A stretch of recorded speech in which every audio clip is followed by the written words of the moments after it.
त्याचे हात थरथरत होते. तिथे राहणे आता त्याला जीवावर आले होते. त्या घरात शांती नव्हतीच. त्या घरात काहीतरी अशुभ वावरत होते. त्याची शक्ती आता क्षीण झाली होती. त्याच्यात जगण्या इतपतही त्राण नव्हते. त्याने आपले सर्व गमावले होते. त्यातच अनेक दुःखातून जाऊन त्याची हिंमत गळाली होती. त्याला त्याची आता भीती वाटत नव्हती. पण ही पीडा घरातून दूर करावी असे त्याला वाटत होते. तो तसाच पलंगावर पडून होता. एक आवाज त्याच्या कानी आला, कसला तरी अनोळखी. पण त्याने त्याकडे लक्ष दिले नाही. तो तसाच पडून होता. त्याच्या डोळ्यावर झोप नव्हती. तो कूस बदलून परत तसाच पडून होता. अचानक कोणीतरी त्याला ओढून खाली पाडले. माझ्या सहनशक्तीचा अंत नको पाहूस तू ना इथून निमूटपणे निघून जाय. तेच तुझ्या हिताचे आहे, तो अगदी आवेशात बोलला. भेसूर हसण्याचा आवाज तिथे घुमला. आता मात्र तो पूर्ण त्रासला होता. याचा छडा लावलाच पाहिजे, त्याशिवाय हे मला शांतीने जगूच देणार नाही, तो म्हणाला व तडक उठून बाहेर पडला. गाडी सुरू करून त्याने ती भरधाव वेगाने पळवली. त्याला त्याच्या जीवाची पर्वा नव्हतीच. तो जणू मृत्यू शोधत फिरत होता, पण तोही त्यास मिळत नव्हता. गाडी गावाला पार करून मुख्य रस्त्यावर लागली. त्याने गाडीचा वेग आणखीनच वाढवला. बरे होते की रस्ता रिकामा होता, नाहीतर त्याच्या मूर्खपणामुळे अपघात ओढवण्याची दाट शक्यता होती.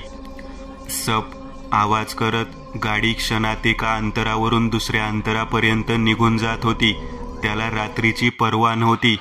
त्याला अंधाराची भीती नव्हती. म्हणतात की भीती ही त्याला वाटत असते जो आपला जीव जपतो, जो आपल्या जीवावर प्रेम करतो. पण हा माणूस अगदी बेधडक वागत होता. हा माणूस असाच होता काय की कोणत्या तरी घटनेने त्याचे आयुष्य बदलून टाकलेले होते. त्याचा पाठलाग कोणीतरी करत होते, एक अदृश्य वाईट शक्ती जी त्याला रोखू पाहत होती. हा माणूसही न घाबरणारा, न जुमानणारा माणूस होता, जो तिला मुक्त आव्हान देत होता. आ बैल मुझे मार यासारखे सर्व होते. जर त्याच्या हातात तिच्याशी लढण्याची शक्ती असती तर तो कोणत्याही थराला जाऊ शकला असता. गाडीचा वेग त्याने कणभरही कमी केला नाही, उलट अगदी वेग वाढवला. तो अंधारलेला रस्ता, ती कमजोर हेडलाईट आणि ते अचानक प्रकटलेली वाईट शक्ती, तिने रस्त्याच्या मधोमध ठाण मांडली होती. चेहऱ्यावर एक भेसूर हास्य नि काळजाला चिरणारे तिचे ते बिभत्स्य रूप. कोणीही तिला पाहिले असते तर त्याची भीतीने गाळण उडाली असती, त्याची दातखिळी बसली असती. पण या माणसाने मूर्खपणाचा कळस केला होता. त्याचे डोळे आग ओकत होते.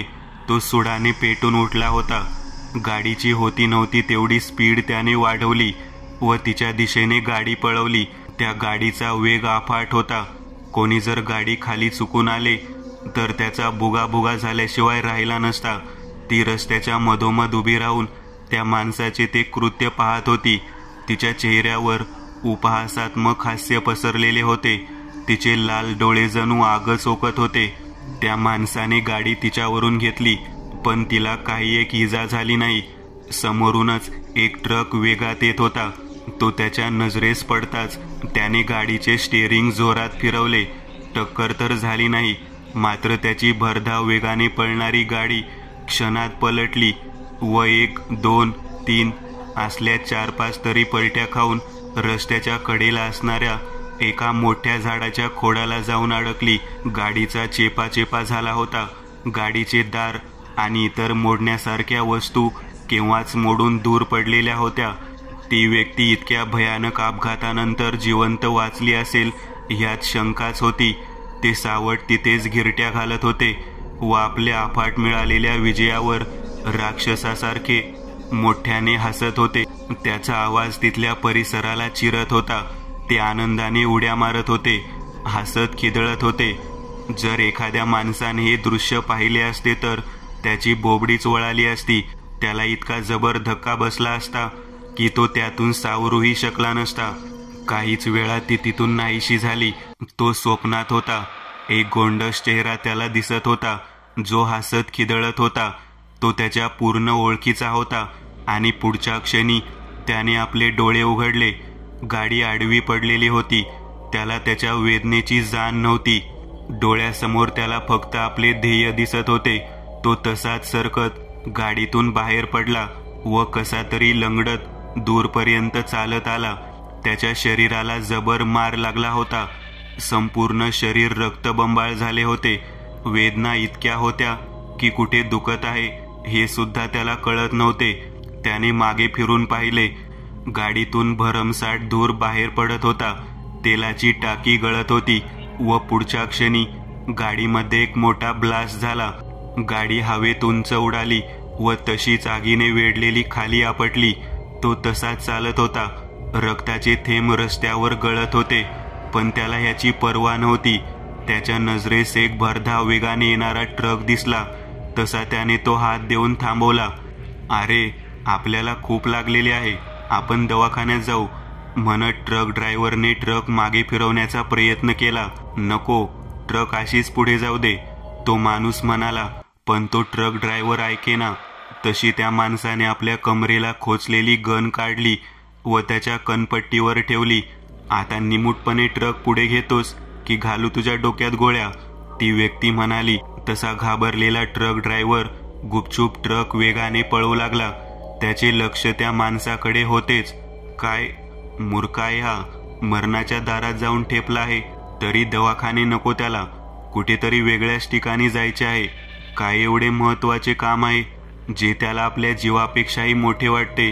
ट्रक ड्रायव्हर मनातच विचार करत म्हणाला. त्याच्या त्या संपूर्ण रक्ताने माखलेल्या शरीराकडे आणि शरीरावर असंख्य झालेल्या जखमांकडे बघून त्याला वाटत होते की हा जास्त वेळ जगणारच नाही. थांबव इथे, त्याने हुकुमी आवाजात हुकूम सोडला. तसा ट्रक ड्रायव्हरने लगेच ब्रेक दाबला. ट्रक थांबला. तसा तो माणूस बाहेर पडला व झुलत झुलत जंगलात जाणाऱ्या पायवाटीवर त्याने आपली पावले उचलली. ट्रक ड्रायव्हर थोडा वेळ तसाच बसून एकटक जाणाऱ्या त्या विचित्र माणसाकडे पाहतच राहिला. नक्कीच हा कुठेतरी शुद्ध हरपून पडेल. आपण त्याच्या मागावर जाऊन त्या अवस्थेत त्याला उचलून आणू व दवाखान्यात सोडू. मात्र त्याच्या हातात चकाकणाऱ्या बंदुकीकडे बघताच त्याचे विचार बदलले. खरोखरच वेडा माणूस आहे हा. जर का त्याला समजले की कोणीतरी त्याचा पाठलाग करत आहे तर सरळ हा गोळ्यात झाडेल माझ्यावर. ट्रक ड्रायव्हरने वेळ न दवडता लगेच ट्रक सुरू केला व भरधाव वेगाने तिथून पळवला. हा विचित्र माणूस कोण आहे? तो कुठे जात आहे? त्याच्या आयुष्याचा भूतकाळ काय आहे? टपरीवरील मालकाचे डोळे अगदी वेगात येणाऱ्या बसवर खिळले होते. बस थांबली. तसा एक व्यक्ती त्यातून आपल्या सामानासहित खाली उतरला. तो शरीर यष्टीने एकदम बलदंड होता. केस लहानच, पण त्यांची चांगली ठेवण. गळ्यात काही रुद्राक्षाच्या माळा होत्या व त्याचा चेहरा हसरा होता. तो दिसायलाही अगदी देखणा होता. एक लाकडी बोर्ड होता ज्यावर तुटक्या अक्षरात लिहिले होते, सूर्यनगर. ती व्यक्ती तशीच चालत टपरीजवळ आली व त्याने त्या टपरीवाल्याला विचारले, हे खांडेकरांचे घर कुठे येते? होय, ते ह्या कच्च्या रस्त्यावरून सरळ गावाच्या थोड्या बाजूला एक घर आहे, तेच त्याचे घर आहे, तो टपरीवरील माणूस म्हणाला. बरं म्हणत ती व्यक्ती आपली सुटकेस उचलत चालू लागली. थोडं चालल्यावरच एक जीप मागून येऊन त्याच्या शेजारी थांबली. त्यात एक पोलीस अधिकारी बसला होता. त्याने लगेच बाहेर येऊन त्या व्यक्तीला विचारले, आपण रुद्र काय? होय, ती व्यक्ती म्हणजेच रुद्र उतरला. तसे त्या पोलीस अधिकाऱ्याने रुद्रचे सामान घेऊन गाडीत ठेवले. चला या बसा म्हणत त्याने गाडी सुरू केली. काहीच वेळात गाडी तो कच्चा रस्ता पार करून गावाबाहेरच्या एका घराजवळ थांबली. इथेच तुमच्या राहण्याची सोय केली आहे. दोन्ही चाकरही येथेच मदतीला राहतील. आणि हो, काही मदत लागली तर लगेच फोन करा. आपण लँडलाईनचा उपयोग करू शकता. त्याने नंबर हातात देत नोकरांना हाक दिली. तसे ते जोडपे बाहेर आले. सर्व सामान त्यांनी घेऊन खोलीत ठेवले. रुद्र थोडा वेळ बाहेरूनच घराचे निरीक्षण करू लागला. घर काही वेगळे नव्हते. मोठे आणि चांगले सुशोभित केलेले होते ते. घराच्या बाहेरील खांबांना काही सुंदर वेलींनी वेढा घातलेला होता. तसेच फुलझाडांची गमलेही रांगेत पोरच्या छोट्या भिंतीवर ठेवलेली होती. घराच्या आजूबाजूला अनेक फुलझाडेही फुललेली होती. तसाच तो हळूच पोर्चमध्ये आला. तिथे हवेचा सुखद स्पर्श त्याला जाणवत होता. उघड्या दारातून त्याने तिथूनच घरात नजर टाकली. हळूच पुढे सरकून त्याने घराच्या भिंतीला स्पर्श केला. तसा त्याचा हात थरथरू लागला. आता काहीही झाले तरी कोणता मार्ग नव्हता. त्याने आतमध्ये प्रवेश केला. त्याला तिथे नकारात्मक ऊर्जेचा भास होऊ लागला होता. आपण या, मालकांनी सांगितले होते आपण येणार म्हणून. काही लागले तर लगेच सांगा, आम्ही येथेच घरात आहोत, ती व्यक्ती म्हणाली. त्याच्या शेजारी एक बाईही उभी होती. तुमचे नाव काय? रुद्रने त्यांना आपुलकीने विचारले. मी पांडुरंग आणि ही माझी बायको कमळा. पांडुरंग म्हणाला. अच्छा, तुम्ही राहता कुठे? तुमचे गाव काय? रुद्रने परत विचारले. हेच आमचे गाव साहेब. गावच्या बाहेर माळरानात आमचे घर आहे, पांडुरंग म्हणाला. रुद्र खूपच थकला होता. तो तसाच खोलीत शिरला व थकव्यामुळे त्याचे डोळे काहीच वेळात लागले. खरे तर त्याला इथे यायचेच नव्हते, पण नितेशच्या हट्टीवरून तो त्या गावात येऊन पोहोचला होता. आज तो एकटाच होता. नितेश त्याच्या बरोबर नव्हता. तो येणारच होता बरोबर, पण त्याची बायको निकिता गर्भवती होती. त्यामुळे रुद्रनेच त्याला तिथे जबरदस्ती थांबवले होते. अगदी संध्याकाळी त्याचे डोळे उघडले. पांडुरंगने त्याला जेवणाला बोलावले. तसा फ्रेश होऊन रुद्र जेवणाला बसला. जेवण संपल्यावर रुद्रने दोघांनाही खोलीत बोलावले. त्या दोघांकडून त्या खांडेकराविषयी काही कळते का आणि या घराविषयी काही कळते का हे त्याला जाणून घ्यायचे होते. ते दोघेही काही वेळातच तिथे आले. बघा, मी तुम्हाला काही प्रश्न विचारणार आहे, तर माझ्यापासून कोणतीच गोष्ट न लपवता तुम्हाला माहीत असलेल्या सर्व गोष्टी सांगा, म्हणजे मला इथले काम करायला सोपे जाईल, रुद्र म्हणाला. तसे त्या दोघांनी होकारार्थी मान हलवली. पहिला प्रश्न, तुम्ही इथे कधीपासून काम करत आहात? रुद्रने विचारले. साहेब, आम्ही मागील कित्येक वर्ष या घरात काम करत आहोत. आमची ती पोटापाण्यासाठी मजबुरीच आहे, पांडुरंग म्हणाला. अच्छा, तुमची या खांडेकरांशी ओळख कशी झाली? रुद्रने विचारले. साहेब, ते नवीनच इथे आले होते.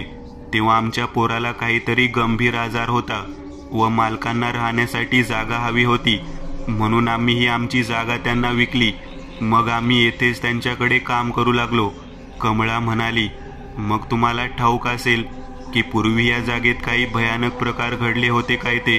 रुद्रने विचारले. नाही साहेब, पूर्वी इथे तसे काहीच नव्हते. ते तर खांडेकर साहेब आले होते आणि त्यांची तेवढ्यात काहीतरी खानकन आपटले. तसा पांडुरंग दचकला व त्याचे बोलणे अर्धवट राहिले. आवाज आला तसा थांबला नाही, तर खान खान आवाज घरात घुमत राहिला. तसे रुद्र, पांडुरंग आणि कमल धावले. तो आवाज स्वयंपाकघरातून येत होता. तिघेही तिथे पोहोचले. तसा तो आवाज थांबला. अनेक भांडी आपोआप खाली आपटली होती व त्यांच्या आपटण्याचा आवाज त्या घरात घुमला होता. स्वयंपाकघरात तशीच ती भांडी अस्ताव्यस्त पडलेली होती. तसा घराचा दिवा झपापला. रुद्रला आधीच त्याची कल्पना आली होती. तेवढ्यात घरातील वीजही गेली. त्याबरोबर पांडुरंग व कमळाचे हृदय जोरात धडधडू लागले. गावात ते सगळे कॉमन होते, मात्र अशा प्रसंगात वीजचे जाणे म्हणजे कोणत्या तरी अनहोनीचा संकेत होता. तेवढ्यात घरात धपाधप पावले टाकत काहीतरी फिरू लागले. रुद्र तसाच शांत उभा राहून पावलांचा अंदाज घेत होता, पण ती पावले वेगवेगळ्या ठिकाणी एकाच वेळी जोरात आपटत होती. रुद्र त्या ठिकाणाहून थोडा बाजूला सरकला. अगदी भिंतीला पाठ घासून तो पद्मासन घालून बसला. आपले हात तोंडाजवळ नेत त्याने विशिष्ट मंत्रांचा जाप करणे सुरू केले. 1-2 काहीच वेळात पावलांचा आवाज तसा थांबला, पण एक जोरदार किंकाळी घरात घुमली. त्या किंकाळ्या अगदी कांठाळ्या बसवीत होत्या. घराचे दार आपोआप मोठा आवाज करत आपटत होते. खिडक्या खाड खाड करत उघडत व बंद होत होत्या. स्वयंपाकघरात पडलेली भांडी खान खान करत जणू नाचत होती. घाबरलेले दोघे नोकर तसेच थरथरत एकमेकांचा हात घट्ट पकडून भिंतीला चिकटून उभे राहिले होते. वाराही अगदी वेगात घरात घुमला होता. रुद्रचे शरीर आता थरथरू लागले होते. मागे त्याला भिंतीचा आधार होताच. काहीच वेळात सर्व काही हळूहळू शांत होत गेले आणि घरातील वीजही पेटली. अचानक एक लोटा स्वयंपाकघरातून घरंगळत आला व अगदी वेगात हवेत उडाला. व नेमका रुद्रच्या डोक्यावर जाऊन घाणकन आपटला. तसा रुद्र बसला होता तसाच खाली आपटला. त्याला शुद्ध नव्हती. नौकर धावले व त्यांनी रुद्रला उचलले. रुद्रला खोलीत आणून त्यांनी त्याला पलंगावर झोपवले. रुद्र कुठेतरी अनोळखी ठिकाणी होता. आजूबाजूला कधीही न पाहिलेली असंख्य फुले फुलली होती. त्यांच्यावर अनेक रंगीबिरंगी फुलपाखरे घिरट्या घालत होती. पायाखाली हिरवळीचा गालिचा होता. आजूबाजूला कधीही न पाहिलेली सुंदर झाडे होती. रुद्र जणू एखाद्या वेगळ्या जगात होता. तिथे रुद्रच्या नजरेस एक गोंडस मुलगी पडली. ती तिथल्या सुंदर वातावरणात बागडत होती. तिची नजर रुद्रवर पडताच ती त्याच्या जवळ आली आणि आपल्या मौशार हाताने ती त्याला हलवू लागली. उठा ना, ती ओरडू लागली. ती त्याला जोरात हलवू लागली. पुढच्या क्षणी तिने रुद्रच्या डोळ्यात हात टाकला व तिने रुद्रच्या पापण्या आपल्या हाताने धरून उघडल्या. तसे रुद्रचे डोळे उघडले. समोर एक कुऱ्हाड त्याच्या दिशेने वेगात येत होती. अनपेक्षितपणे पण एकदम वेगात रुद्रने हालचाल केली व तो पलंगावरून एक पलटी खाऊन खाली पडला. तशी ती कुऱ्हाड उशीला व गोधडीला फाडत पलंगात रुतून बसली. आजूबाजूला उशीतील हलका कापूस उडाला. आता रुद्र पूर्ण भानावर आला होता. त्याची नजर पलंगा शेजारी उभ्या असलेल्या त्या भयानक आकृतीवर खेळली. तिनेच कुऱ्हाडीने रुद्रवर वार केला होता. जर का रुद्रला लागलीच जाग आली नसती तर त्या कुऱ्हाडीने रुद्रचा घात केला असता. वाचलास, नशीब चांगले होते तुझे, पण आता वाचणार नाहीस, म्हणत ती आकृती रुद्रच्या दिशेने वेगाने सरसावली. रुद्र आता पूर्ण शुद्धीवर होता. त्याला आजूबाजूला काय घडत आहे त्याची जाणीव होती व पुढे काय घडेल याचीही पुसटशी कल्पना होती. पण आता त्याला तिच्या तावडीतून सुटायचे होते, कारण तो तिच्याशी लढण्यासाठी अद्याप तयार नव्हता. रुद्राने आपल्या खिशातून एक बारीक पांढरट गोळी काढली. आपल्या हाताने तिचा चुरा करून तो तिच्या दिशेने फेकला. एक क्षणिक ऊर्जा तिथे निर्माण झाली. एक तरंग तिथे पसरली. एक दिव्य प्रकाश निर्माण झाला. एखाद्या फटाक्यासारखा मोठा आवाज झाला. त्या सरशी ती आकृती ओरडत तिथून पळाली. ती रुद्रवर हमला करू शकली नाही. तो मोठा आवाज ऐकून पांडुरंग व कमळाही तिथे धावली. खोलीत थोडासा धूर पसरला होता व कापसाचे बारीक तुकडे हवेत उडताना त्यांना दिसले. कुऱ्हाड उशी व गादी फाडून टेबलात रुतली होती. काय झाले साहेब, आपण बरे तर आहात ना, पांडुरंगने विचारले. होय, मी बरा आहे, पण आता कामाला लागायला हवे, कारण ते घात करण्यासाठी टपून बसले आहे, रुद्र बोलला.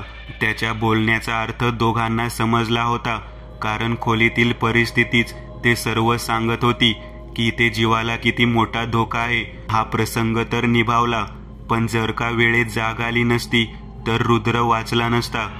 त्याने मनोमन देवाला धन्यवाद दिला आणि स्वप्नात दिसलेल्या मुलीलाही आता रुद्रला कळून चुकले होते की ते निष्काळजीपणा केला तर किती मोठा धोका उद्भवू शकतो. साहेब, मी सर्व ठीक करून देतो, आपण बाहेर बसा, पांडुरंग म्हणाला. त्याने नवी गोधडी पसरली आणि नवी उशी तिथे ठेवली. रुद्र काही वेळ तसाच शांत बसला होता, पण पुढच्या क्षणी तो उठला व खोलीत शिरला. रुद्रने लगेच आपले सामान बाहेर काढले.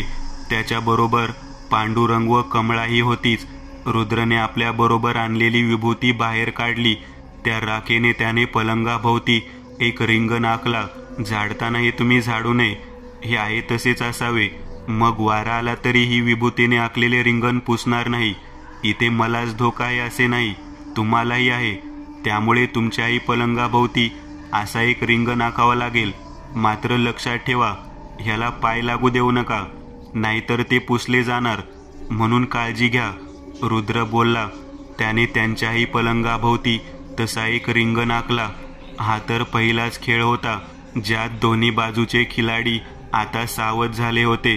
दुष्ट शक्तीला कळून चुकले होते की रुद्रला हरवणे सोपे नाहीये. आता रुद्रही एकदम सतर्क झाला होता. त्याने पहिला वार तर केलाच होता, मात्र तो अंतिम वार करण्यासाठी योग्य वेळ शोधत होता. पण त्याआधी त्याला ह्या घरातील रहस्य शोधून काढायचे होते. ते रहस्य त्याला सतावत होते. राहून राहून त्या खांडेकरांच्या द्वेषाने भरलेला चेहरा त्याच्या डोळ्यासमोर येत होता.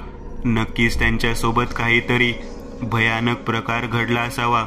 हे सर्वच इतके भयानक आहे तर इथले रहस्य किती भयानक असेल. काल त्या वाईट शक्तीने रुद्रच्या कामात बाधा आणली होती, पण आज त्याला त्या घराविषयी व खांडेकर विषयी जाणून घ्यायचेच होते.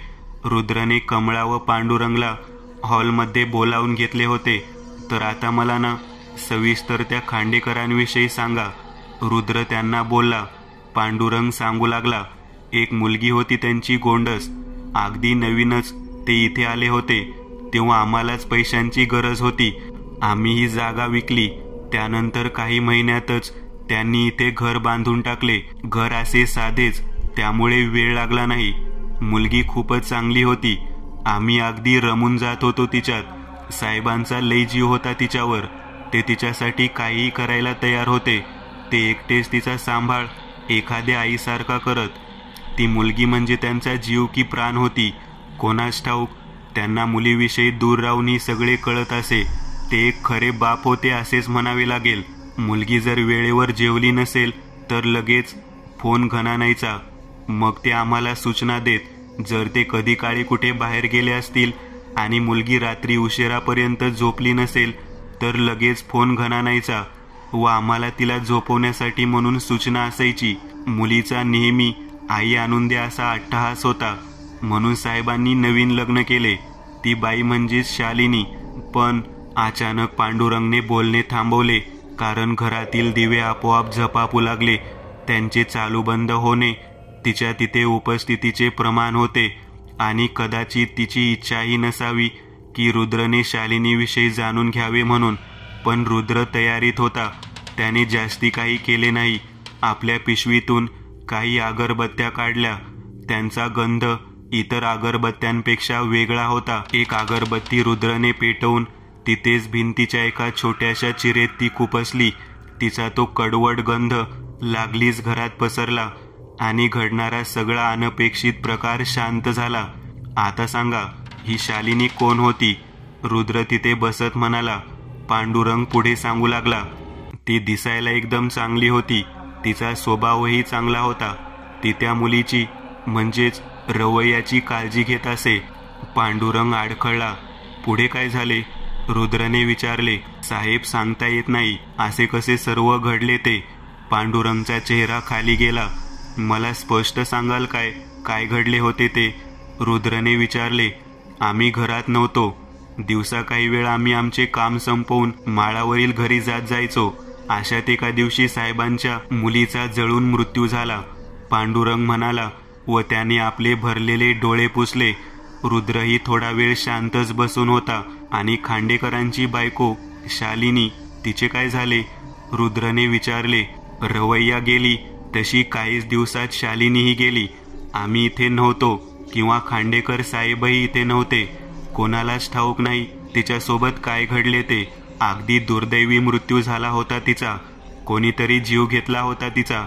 तिचे सर्व तुकडे तुकडे करून कोणीतरी जाळून टाकले होते तिला. पांडुरंग म्हणाला.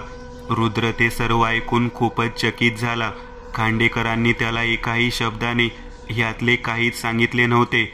खांडेकर जेव्हा रुद्रला भेटायला आला होता तेव्हा तो इतकेच बोलला होता. माझे नाव वसंत खांडेकर आहे. मी पोलीस इन्स्पेक्टर होतो, मात्र आता असल्या अवस्थेमुळे रिटायरमेंट घेतली आहे. ह्या व्यतिरिक्त मी तुम्हाला दुसरे काहीच सांगू शकत नाही. बघ रुद्र, मी फक्त 35 वर्षाचा एकदम धडधाकट तरुण आहे. तरी तिने माझी कशी अवस्था केलेली. रात्री मला वेदना झोपूच देत नाहीत. रुद्र जागचा उठला. मला त्यांचा एकही फोटो दिसला नाही घरात. असे का?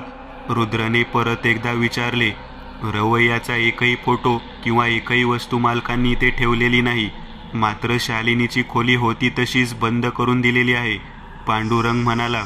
त्या दोन्ही खोल्या उघडा, मला त्यात पाहणी करू द्या. रुद्र म्हणाला. रुद्रने आधी रवैयाच्या खोलीत प्रवेश केला.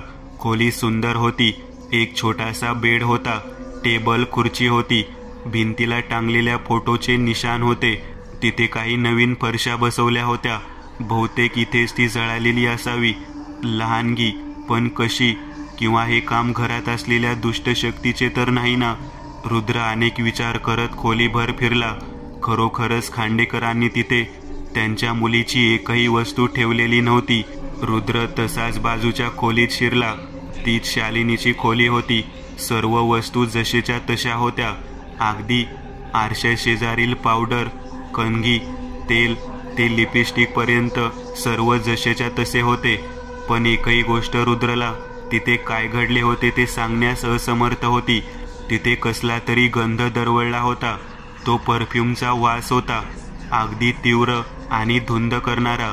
हा वास कुठून येत आहे म्हणून रुद्र इकडे तिकडे शोधू लागला. त्याला पलंगाखाली एक काचेची बाटली चमकताना दिसली. तीच परफ्यूमची बाटली होती. रुद्राने ती हातात घेतली व आपले डोळे बंद केले. एक चित्र त्याच्या समोर उभे राहू लागले. एक भयानक आकृती त्याच्या समोर उभी ठाकली होती. एक पडके घर त्याच्या दृष्टीस पडत होते. काहीच वेळात रुद्रने आपले डोळे उघडले.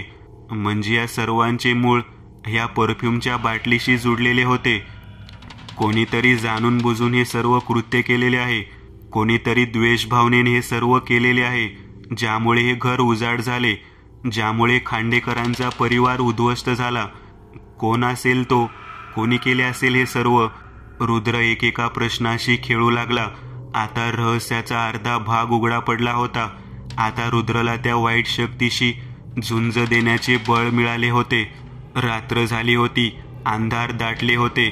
त्या घरातच पांडुरंग व कमळाई होतीच. त्यामुळे रुद्रला थोडे सावध असणे गरजेचे होते. रुद्रने विभूतीने 2 मोठाले रिंगण आखले. एकात रुद्र बसला तर दुसऱ्यात कमळा व पांडुरंग बसले. रुद्रने आपल्या सोबत आणलेले पितळी हवनकुंड समोर ठेवले. त्यात चंदनाची काही लाकडे टाकून ते हवनकुंड पेटवले. रुद्रने काही मेणबत्त्याही सभोवताली पेटवल्या. आज रुद्र त्या वाईट शक्तीला आमंत्रण करणार होता. रुद्र आहुती टाकत विशिष्ट मंत्र वारंवार उच्चारत होता. हवनकुंडातून धूर निघत होता. आजूबाजूला सर्व काही शांत होते. पण ते काहीच वेळ शांत राहिले. वाटत होते की मगापासून शांतपणे पाहत असलेली ती आता बावचळली होती. तिच्या कानाला ते मंत्र उच्चार नकोसे वाटत असावेत. तिने हालचाल सुरू केलेली होती. समोरच्याच भिंतीचा रंग हळूहळू उडत होता. त्या काळपट होत चालल्या होत्या. आजूबाजूचे वातावरणात आपोआप बदल होत होता. भिंती काळ्या पडत चालल्या होत्या. पायाखालच्या फरशाही काळ्या पडत चालल्या होत्या. तिथे अंधाराचे साम्राज्य पसरत चालले होते. काही झाले तरी जागचे हालू नका, रुद्र म्हणाला. पांडुरंग व कमळा त्या रिंगणात स्वतःला आखडून बसले होते. त्या अनपेक्षित प्रसंगाने ते दोघे चांगलेच घाबरले होते. हळूहळू तिथे सर्वत्र अंधार पसरले. जणू काही ते एका वेगळ्या जगात होते. तो फक्त एक सापळा होता. डोळ्यांचा भ्रम होता. पण हे त्या दोघांना कसे कळले? त्यांना ह्यातले काहीच ठाऊक नव्हते. जे त्यांच्या नजरेस पडे तेच त्यांच्यासाठी सत्य होते. काहीच वेळात तिथे लावारस वाहू लागला. ते एखाद्या खडकावर बसलेले त्यांना आढळले. आजूबाजूला घर नव्हते, हॉल नव्हता की कोणती पृथ्वी, कोणते आकाश तिथे नव्हते. तिथे वाहणाऱ्या लावारसाची दोघांनाही झळ जाणवू लागली.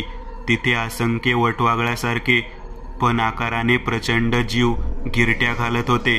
रुद्र त्यांना हाका देत होता, पण ते व्यर्थ होते. त्याचा एकही शब्द तिथपर्यंत पोहोचत नव्हता. रुद्रने आता आपला यज्ञ सोडला व तो भ्रम तोडण्यासाठी त्याने आपले दोन्ही हात पोटाशी घेतले व तर्जनी एकमेकांना जोडून सरळ केल्या. मध्यगा व अनामिका एकमेकात जोडून घेतल्या. दोन्ही करंगळ्या एकमेकांना जोडून तर्जनीसारख्या सरळ केल्या. दोन्ही अंगठे तर्जनीला जोडून ठेवले. ती हाताची मुद्रा रुद्रने पोटापाशी नाभीजवळ धरली व एक दीर्घ श्वास घेत पोट आत ओढले आणि 3 वेळा त्याने दीर्घ रूपात ओम उच्चारले. त्यानंतर त्याने विशिष्ट मंत्र उच्चार सुरू केला. इथे दोघेही एकदमच घाबरले होते. ते सर्व त्यांना सत्य भासत होते. एक उडणारा वटवागळासारखा पक्षी कमळावर झेपावला. तशी ती ओरडत लावारसात पडली. अचानक पांडुरंगच्या डोळ्यावरील धुंदी गेली. समोर त्याला ते घर, तो हॉल दिसू लागला. समोरच रुद्र बसलेला होता. रुद्रने त्या दुष्ट शक्तीने निर्माण केलेला भ्रम आपल्या मंत्र सामर्थ्याने अगदी तोडून टाकला होता. घाबरलेला पांडुरंग म्हणाला, साहेब, हे सर्व काय होते? हा एक भ्रम होता, काहीच सत्य नव्हते तिथे. दुष्ट शक्तीने यज्ञात विघ्न टाकण्यासाठी तो निर्माण केला होता, रुद्र म्हणाला. पण रुद्र लगेच दचकला, कारण पांडुरंग सोबत कमळा नव्हती. तिथे विभूतीने आखलेले रिंगण पुसट झाले होते. कमळा कुठे आहे? रुद्रने विचारले. तोच घरातील दिवे झपापू लागले. एकदा, दोनदा, तीनदा, आणि घरातील वीज ठप्प पडली. खोलीत बेसूर हसण्याचा आवाज घुमला. त्या आवाजाने आणि अचानक पसरलेल्या अंधाराने पांडुरंगचे हृदय धडधडू लागले होते. हे बरे आहे की अशा परिस्थितीत मेणबत्त्या विझलेल्या नाहीत, नाहीतर काय झाले असते कुणास ठाऊक. पांडुरंग स्वतःशीच विचार करत होता. तरीही त्याच्या डोक्यावर घामाचे थेंब साचलेले होते. रुद्र एकदम स्थिर होता. त्या दुष्ट शक्तीने आपला डाव साधला होता. रुद्रला ठाऊक होते की आता संघर्ष करण्यापलीकडे कोणताच मार्ग नाहीये. दारात ती होती. तिथूनच ती दोघांना पाहत होती. तिने कमळाच्या शरीरात प्रवेश केला होता. कमळाचे आता स्वतःवर नियंत्रण नव्हते. तिचा चेहरा बदलला होता. एक क्रूर हास्य तिच्या चेहऱ्यावर पसरले होते. एखादा वाघ आपल्या भक्ष्याकडे पाहतो तसेच तिचे डोळे वटारलेले होते. अधूनमधून ती आपल्या अंगाला आळोखे पिळोखे देत होती. पुढच्या क्षणी ती धावली. पांडुरंग तिच्यापासून फार दूर नव्हता. आपल्या जवळ येणारी आपली बायको नाही तर कोणीतरी वेगळीच आहे.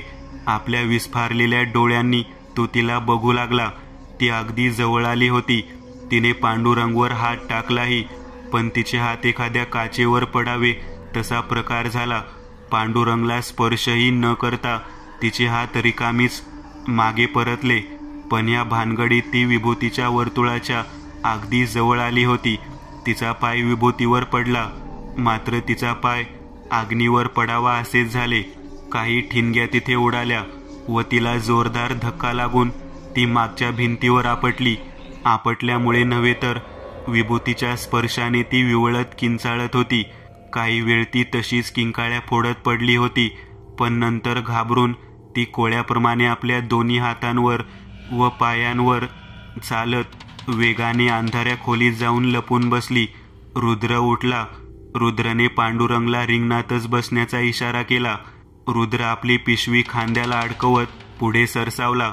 त्याने आपल्या हातात एक जळती मेणबत्ती घेतली. घामेजलेला व भीतीने गोठून गेलेला पांडुरंग गुपचूप रिंगणात आपले अंग आखडून बसला होता. रुद्र हळूच त्या खोलीत शिरला. त्याने इकडे तिकडे पाहिले. त्याला अपेक्षा होती की ती तेथे असावी म्हणून, पण तिथे कोणीच नव्हते. त्या मेणबत्तीच्या हलक्या प्रकाशात खोलीतील प्रत्येक जागा अंधुकशी दिसत होती, पण ती तिथे नव्हतीच. एवढ्यात कुठे गेली म्हणून रुद्र विचार करू लागला. तोच ती त्याला छताला चिकटलेली दिसली. एक वेळ रुद्रही घाबरला, कारण तिने पुढच्या क्षणी त्याच्यावर उडी घेतली होती. दोघेही बाहेर येऊन पडले. त्या धक्क्याने रुद्र दूर हॉलमध्ये जाऊन पडला होता. त्या दणकन आवाजाने पांडुरंग दचकला होता. तो आपले बुबळे मोठे करून आपल्या बायकोला पाहत होता. ती विभत्सेपणे हसत दूरवर पडलेल्या रुद्रवर आपले डोळे रोखून होती. तिच्या कपाळावरील कुंकवाचा टिळा घामाने गळून चेहऱ्यावर आला होता. ते वचवच करणारे तिचे डोळे आणि तिने आपल्या तोंडाबाहेर काढलेली जीभ, तिचे लाल तांबूस पडलेले डोळे गरागरा घरभर फिरत होते. केव्हा तरी ती पांडुरंगवर येऊन खिळत होती. पांडुरंग पुरता हादरला होता. तिच्या जळजळीत नजरेने पांडुरंगला आगीत पडल्यासारखे वाटत होते. तिने जर परत एकदा माझ्यावर नजर रोखली तरी आताच मी जळून जाईल की काय, असे त्याला वाटत होते. त्याने भीतीपोटी आपले डोळे घट्ट बंद केले. काहीच वेळात तिची नजर रुद्रवर स्थिर झाली. ती झालीच. तिने क्रोधाने किंकाळी फोडली व वाऱ्याच्या वेगाने रुद्रवर धावून गेली. तिचे हात रुद्रला फाडण्यासाठी थरथरत होते. तिने क्षणात हवेत उंच उडी घेतली. रुद्र पडला होता तसाच लगेच बाजूला कोलांटी खाऊन सरकला. ती धापकन तिथे आपटली व आपल्या उजव्या हाताच्या मनगटाला पकडून किंकाळ्या फोडू लागली. रुद्रने संधी साधून मंतरलेला लाल दोरा तिच्यावर सोडला होता. तो नेमका तिच्या उजव्या हाताला जाऊन चिकटला होता. ती किंकाळत लोळत होती. हीच संधी होती तिला हरवण्याची, नाहीतर परिस्थिती हाताबाहेर जाण्याची शक्यता होती. रुद्रने लगेच विभूती काढून तिच्यावर फेकली तसे ती पहिल्याच आघातात तिथून लगेच कमळाचे शरीर सोडून पळाली. दुष्ट शक्ती हातात आली नाही, मात्र कमळा वाचली याचे समाधान रुद्रला होते. कमळा बेशुद्ध होऊन खाली पडलेली होती. तिचे केस सर्व सुटलेले व राखेने माखलेले होते. हातावरील लाल दोरा काळा होऊन पडला होता. रुद्रने लगेच वेगळा दोरा काढून तिच्या हातावर बांधला. पांडुरंग आतापर्यंत रिंगणातून उठून त्यांच्या जवळ आला होता. दोघांनी कमळाला खोलीत पलंगावर झोपवले.